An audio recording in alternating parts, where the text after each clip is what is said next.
ಪಾವಗಡ ಪಟ್ಟಣದ ಟೋಲ್ಗೇಟ್ ಬಳಿ ತುಮೂಲಿನಿಂದ ನಿರ್ಮಾಣ ಮಾಡಿರುವ ನಂದಿನಿ ಉತ್ಪನ್ನಗಳ ಮಾರಾಟ ಮಳಿಗೆ. ಬನ್ನಿ ಒಮ್ಮೆ ಭೇಟಿ ನೀಡಿ. ಹಾಲು, ಮೊಸರು, ಬೆಣ್ಣೆ, ತುಪ್ಪ ಮತ್ತು ನಂದಿನಿ ಉತ್ಪನ್ನಗಳನ್ನು ಮಾರಾಟ ಮಾಡಲಾಗುತ್ತದೆ.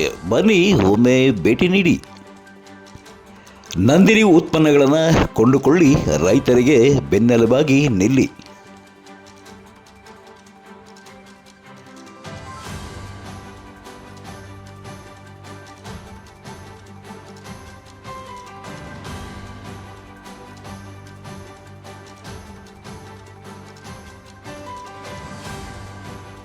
ಪಾವಗಡ ಪಿ ರೂಪದಲ್ಲಿ 3 ಮನೆಗಳ ಕಳ್ಳತನ, ತಾಲೂಕಿನ ವೆಂಕಟಾಪುರದಲ್ಲಿ 1 ಮನೆಯಲ್ಲಿ ಕಳ್ಳತನ. ಇದರಿಂದ ಬೆಚ್ಚಿ ಬಿದ್ದ ತಾಲೂಕಿನ ಜನತೆ. ಇತ್ತೀಚೆಗಷ್ಟೇ ಪಾವಗಡ ತಾಲೂಕಿನ ಸುಮನಿಲ್ ಮತ್ತು ಅನಿಲ್ ದಂಪತಿಗಳ ಮನೆಯಲ್ಲಿ ಹಗಲೇ ಕಳ್ಳತನವಾಗಿತ್ತು.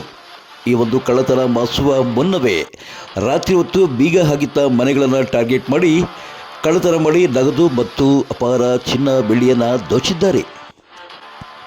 ರೋಪ ಗ್ರಾಮದ ಮುಖ್ಯ ರಸ್ತೆಯಲ್ಲಿ ಆಂಜನೇಯ ಸ್ವಾಮಿ ದೇವಸ್ಥಾನದ ಎದುರುಗಡೆ ಇರುವ ಸತ್ಯನಾರಾಯಣ ಎನ್ನುವ ಮನೆಯಲ್ಲಿ ಬೀಗ ಹೊಡೆದು 10 ತೊಲ ಬಂಗಾರ ಮತ್ತು ತನ್ನ ಮಗನ ಇಂಜಿನಿಯರಿಂಗ್ ವಿದ್ಯಾಭ್ಯಾಸಕ್ಕಾಗಿ ಬಚ್ಚಿಟ್ಟಿದ್ದ 1 ಲಕ್ಷ ಹಣವನ್ನು ದೋಚಿದ್ದಾರೆ. ಸತ್ಯನಾರಾಯಣಪ್ಪ, ಸಣ್ಣ ವೆಂಕಟಪ್ಪ, ರೂಪ ಬಡಾವಣೆ, ಪಾವಗಡ ಟೌನ್. ಮಧ್ಯಾಹ್ನ ನಾವು ಮಧುಗಿರಿಗೆ ಹೋಗಿದ್ದೆ, ಯಾವ ದೇವ್ರ ಕಾರ್ಯ ಇದ್ದೆ. ನಾವು ನಿನ್ನೆ 3 ಗಂಟೆಗೆ ಹೋದ್ವಿ, ರಾತ್ರಿ ಅಲ್ಲೇ ಉಳ್ಕೊಂಡಿದ್ವಿ. ಬೆಳಗ್ಗೆ 9:30-10 ಗಂಟೆಯಲ್ಲಿ ನಾವು ಪಕ್ಕದ ಮನೆಯವ್ರು ಫೋನ್ ಮಾಡಿದ್ವಿ, ನೀವು ಬೀಗ ಹಾಕ್ಕೊಂಡು ಹೋಗಿದ್ರಲ್ಲ, ಗೇಟ್ ಓಪನ್ ಆಗಿದೆ, ಏನು ಬಂದಿದ್ದೀರಾ ಅಂತ. ಇಲ್ಲ, ನಾವು ಬಂದಿಲ್ಲ ಅಂತ. ಆಮೇಲೆ ನಾವು ಇನ್ನೊಬ್ರು ಫೋನ್ ಮಾಡಿದ್ವಿ, ನಮ್ಮ ಮನೆ ಬೀಗ ಬಾಗಿಲು ತೆಗೆದಿರ ಅಂತ ಹೇಳ್ತಾ ಇದ್ದಾರೆ, ನೋಡಮ್ಮ ಸ್ವಲ್ಪ ಅಂತಂದರೆ ಆ ಊರಿಗೆ ಬಂದು ಒಳಗಡೆ ತೆಗೆದಿದೆ, ಹೊರಗಡೆ ತೆಗೆದಿದೆ ಅಂತ. ಹಂಗೆ ಒಳಗಡೆ ಹೋಗಿ ನೋಡಿದಂತೆ ಎಲ್ಲ ಬೀರೋದೆಲ್ಲ ಬಟ್ಟೆ ಎಲ್ಲ ಕಿತ್ತಾಕ್ಬಿಟ್ಟು ಬೀರೋ ಎಲ್ಲ ಓಪನ್ ಮಾಡಿದ್ದಾರೆ ಸರ್. ಇತ್ತು ನಕ್ಲೀಸ್ ಒಂದು 7 ಥರದ್ದು, ಒಂದು 2 ಸೆಟ್ ವಾಲೆ, ಅದೊಂದು 30 ತೊಲ ಬರ್ತದೆ, ಒಂದು ಉಂಗುರ ಇತ್ತು, 1 ಲಕ್ಷದ ಚಿಲ್ಲರೆ ಕ್ಯಾಶ್, 1 ಲಕ್ಷ ರೂಪಾಯಿ ಕ್ಯಾಶು, ಚಿಲ್ಲರೆ ಬಂದರೆ ಒಂದು 2-3 ಸಾವಿರ ಇರ್ಬೋದು. ಸರ್ಕಲ್ ಇನ್ಸ್ಪೆಕ್ಟರ್ ಬಂದಿದ್ರು, ನೋಡ್ಕೊಂಡು ಹೋಗಿದ್ದಾರೆ. ಡಾಗ್ ಸ್ಪಾಟ್ ಬರುತ್ತೆ ಆ 3 ಗಂಟೆಗೆ ಹೇಳಿದ್ದಾರೆ, ಅದಕ್ಕೆ ನಾವು ವೆಯ್ಟಿಂಗ್ ಮಾಡ್ತೀವಿ. ಇನ್ನು ಇದೇ ರೋಪ ಗ್ರಾಮದ ಮಂಜುನಾಥ್ ಎನ್ನುವರು ಸಹ ಬೀಗ ಹಾಕಿ ಧರ್ಮವರ್ಮಿಗೆ ಹೋಗಿದ್ದಾಗ ಅವರ ಮನೆಯಲ್ಲಿ ಕಳ್ಳತನವಾಗಿದೆ. ಮಂಜುನಾಥ ಅಂತ, ಸಣ್ಣ ಪ್ರಾಮಾಣಿಕ ಇವರಪ್ಪ ಬಡಾವಣೆ. ನಾವಿಲ್ಲ ಗುಪ್ರೇಶ್ವರ ಅಂತ ಧರ್ಮಾರ ಕೆಲ್ಸಕ್ಕೆ ಮನೆಗೆ ಊರಿಗೆ ಹೋಗಿದ್ವಿ. ಇಲ್ಲಿ ನೈಟೆಲ್ಲ ಇದೇನೋ ಆಗಿಬಿಟ್ಟಿದ್ದಾರೆ, ಬಾಗಿಲು ತೆಗೆದಿದ್ದಾರೆ ಅಂತ ಫೋನ್ ಮಾಡಿದ್ದಾರೆ. ಪಕ್ಕದ ಮನೆಯವರು ಬಂದು ನೋಡಿದಾಗೆಲ್ಲ ಬೀರು ಎಲ್ಲ ಹೊಡೆದಿದ್ದಾರೆ. ಅದರಲ್ಲಿ ಒಡವೆ ಸ್ವಲ್ಪ ಇದ್ದು, ಈಗ ಬೆಳ್ಳಿ ಚಿನ್ನ ಇತ್ತು, ಬೆಳ್ಳಿ ಚಿನ್ನ ತಗೊಂಡಿದ್ದಾರೆ. ಸ್ವಲ್ಪ ಅಮೌಂಟ್ ಒಂದು 50,000 ಅಮೌಂಟ್ ಇತ್ತು. 50,000 ಅಮೌಂಟ್ ತೊಗೊಂಡೋಗಿ ಎಲ್ಲ ಮುರಿದಾಕಿ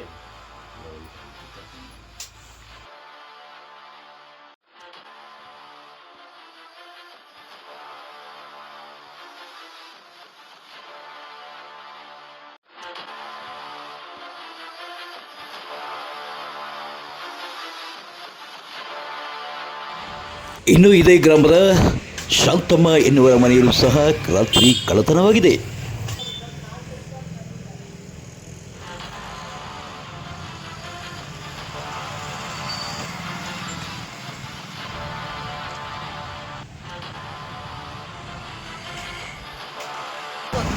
ಯಾವ ಊರಿಗೆ ಹೋಗಿದ್ರೆ?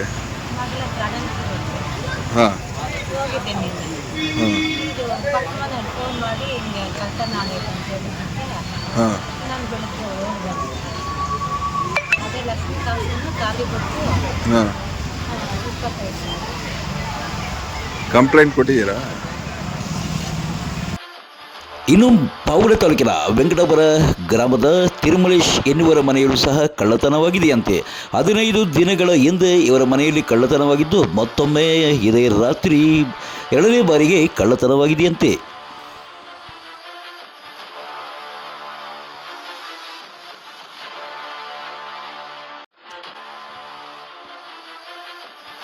ಇನ್ನು ಈ ಒಂದು ಮಂಗಳವಾರ ರಾತ್ರಿ ನಡೆದ ಕಳ್ಳತನ ಪ್ರಕರಣಕ್ಕೆ ಸಂಬಂಧಪಟ್ಟಂತೆ ಬುಧವಾರ ಬೆಳಗ್ಗೆ ಪಾವಗಡ ಪೊಲೀಸರು ಭೇಟಿ ನೀಡಿ ಪರಿಶೀಲಿಸಿದ್ದಾರೆ. ಇನ್ನು ಇದೇ ವೇಳೆ ತುಮಕೂರಿನಿಂದ ಡಾಗ್ ಸ್ಕ್ವಾಡ್ ಮತ್ತು ಬೆರಳಚ್ಚು ತಂಡದವರು ಬಂದು ಪರಿಶೀಲನೆ ನಡೆಸಿ ಹೋಗಿದ್ದಾರೆ. ಏನೇ ಆಗಲಿ ಪಾವಗಡ ತಾಲೂಕಿನ ಜನತೆ ಹುಷಾರಾಗಿರಬೇಕು. ತಮ್ಮ ಮನೆಗಳಿಗೆ ಬೀಗ ಹಾಕಿಕೊಂಡು ನೆಂಟರ ಮನೆಗಳಿಗೆ ಹೋಗುವಾಗ ಭಾಳ ಎಚ್ಚರದಿಂದ ಇರಬೇಕು.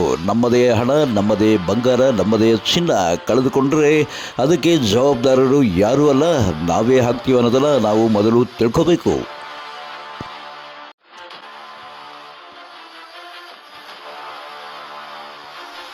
ಇನ್ನು ಕಳೆದ ಶನಿವಾರ ಪಾವಗಡ ತಾಲೂಕಿನ ಐತಿಹಾಸಿಕ ನಿಡಗಲ್ಲು ಬೆಟ್ಟದ ದೇವಸ್ಥಾನದಲ್ಲಿರುವ ಪಾರ್ಶ್ವನಾಥ ಜೈನ ದೇವಾಲಯದಲ್ಲಿ ರಾತ್ರಿ ವೇಳೆ ಗ್ಯಾಸ್ ಕಟ್ಟರಿಂದ ಕಳ್ಳರು ಒಳಹೊಕ್ಕು ನಿಧಿಗಾಗಿ ಶೋಧಿಸಿರುವ ಘಟನೆಯೂ ಸಹ ಜರುಗಿದೆ.